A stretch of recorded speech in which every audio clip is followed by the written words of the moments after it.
Une trentaine d'aviculteurs assistaient ce lundi soir à Ploufragan à une réunion à l'appel du syndicat agricole La Coordination Rurale des Côtes-d'Armor. L'objet des discussions, la baisse des aides européennes sur la volaille à l'export. Reportage d'Emmanuel Le Bellego.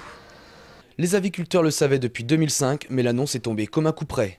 La Commission européenne va diviser par deux les subventions octroyées à la France pour l'exportation de volailles, et ce, dès le 4 février. Conséquence, les groupes volaillers Doux et Tilly Sapco, spécialisés dans l'export de poulets congelés vers le Moyen-Orient, souhaitent répercuter cette baisse en payant les éleveurs 40 à 50 euros de moins par tonne.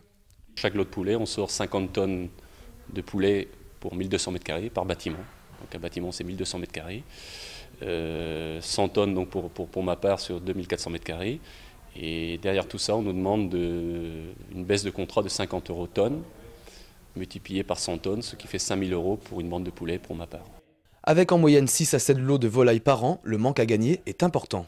Aujourd'hui, on n'a plus aucune marge de manœuvre de toute façon. Déjà, elle était très faible. Et aujourd'hui, avec cette baisse de contrat, c'est impossible d'investir. On ne pourra même pas en vivre notre famille. C'est ça qui est le plus terrible. Un revenu de 26 000 euros, perdre 35 000 euros, vous faites vite fait les comptes, à moins 10 000 euros en travaillant, il y a quand même un malaise. Il y a peu de gens qui accepteraient de travailler. Les aides européennes permettaient de rester compétitifs face à des pays exportateurs comme la Thaïlande et le Brésil, qui n'ont pas les mêmes réglementations et les mêmes salaires à supporter. Pour Kevin, éleveur installé depuis un an sur les communes de Goudelin et Bringolo, la baisse des aides annonce un avenir sombre. On est parti sur un certain prix de la tonne de poulet. On a fait des investissements en conséquence. On ne peut pas se permettre de faire marche arrière aujourd'hui, pas moi en tout cas.